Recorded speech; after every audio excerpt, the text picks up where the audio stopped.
Good evening. I'm so thankful for the opportunity to present this presentation to you today.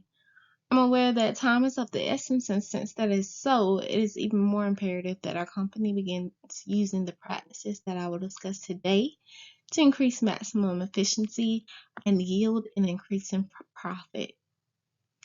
These suggestions are focused on HR practices and implementations that have been used at dozens of other companies but are useful within the boundaries of our current organization.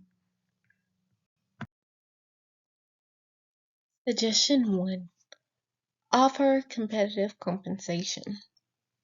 All things considered, competitive compensation can add many different types of value, both of monetary and non monetary gain for those that are employed within our organization.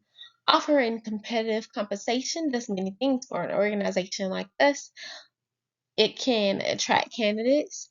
The data just points out that organizations that utilize competitive compensation attract a higher amount of candidate pool than those organizations that do not offer this thing. These candidates that do apply for these positions within our organization are more than likely to be more qualified than those who would um, apply with lesser standards. This implementation will allow us to take more time picking the right candidate for the job. Hence, it would help us to eradicate the high turnover rates. If that chose to be a problem for us in the future, it will help increase retention and maintain high job satisfaction within our organization. In addition to this, even Total R Solutions highlights the fact that without offering competitive comp, top performers can feel undervalued and they can choose to take their talents elsewhere. They can feel as if our organization doesn't find what they do to be appealing enough to properly give them what they're worth. And that's not something that we want to stand for here. The next suggestion I have is for us to create a DE&I committee. Diversity, equity, and inclusion is something that HR analysts around the world have been taking heed to for the last 30, 40, 50 years. Diversity, equity, inclusion is one of the top predecessors of today's time. What I mean by this is that organizations that utilize D&I and that utilizes committees to serve as coordinating functions and points um, for their organization, they are able to promote different things within the organization and creating a culture, an organizational culture where everyone feels included and connected with each other. One thing this does is increase productivity. A report by McKinsey and Company found that diverse companies perform better, especially if an organization's leadership is diverse. But why is this so? Why does this happen? The different backgrounds, the different experiences, the different nuances that make people people are the things that people need to create universal ideals that would pivot and change our organizational structure forever.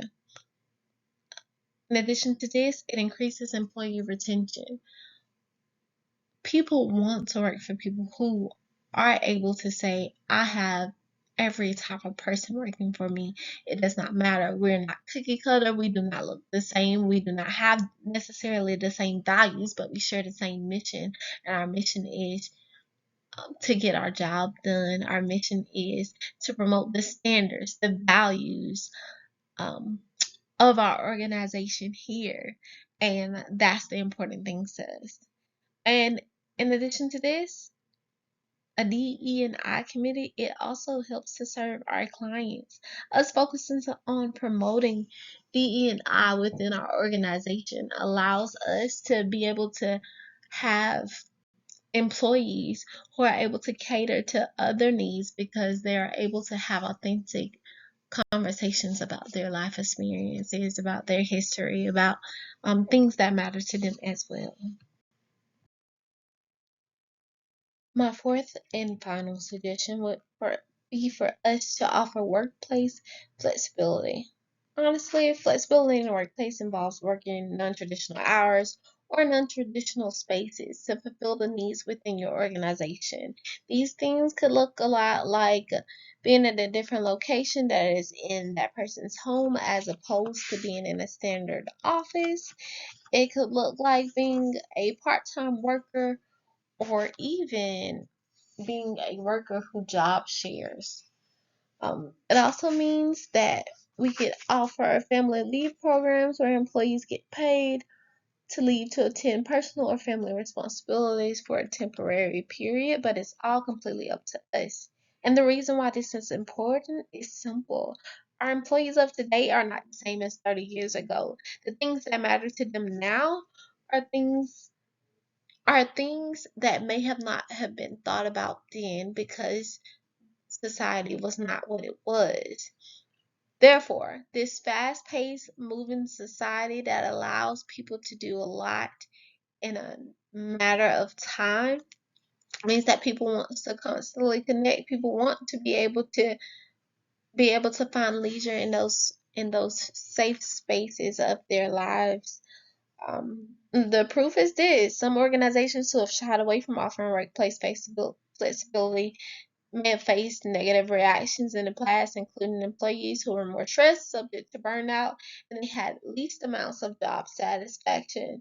Even if we talk about the framework even more, you have employees who just wane on commitment or vigor once they start to dissociate and lose engagement within their organization because they cannot meet these needs. Thank you for your time. I hope you're as ready as I am to get started.